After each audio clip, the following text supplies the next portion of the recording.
लो जी कर लो गल।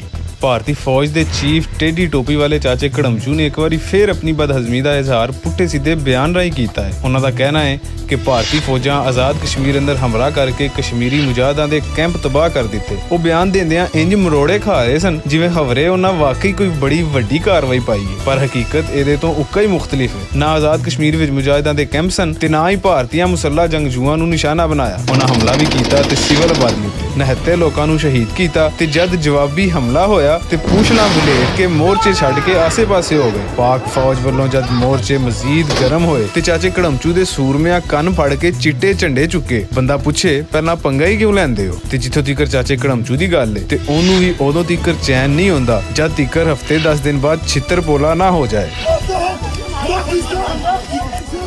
बस बस बस बस